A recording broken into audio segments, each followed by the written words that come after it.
творческой лаборатории, где ведутся поиски и делаются открытия, неизменным спутником композиторов не только в Чувашии, но и России назвал хор народный артист России, лауреат Государственной премии СССР композитор Филипп Лукин.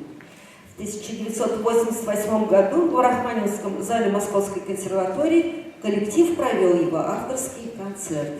К 80-летию мастера чувашской вокально-хоровой лирики в Санкт-Петербурге был записан диск «Калина красная», выпущенный тиражом в 15 тысяч экземпляров. Филипп Лукин. Стихи Элема. Похороны Адольф Фермини. Вышел я на берег Волги.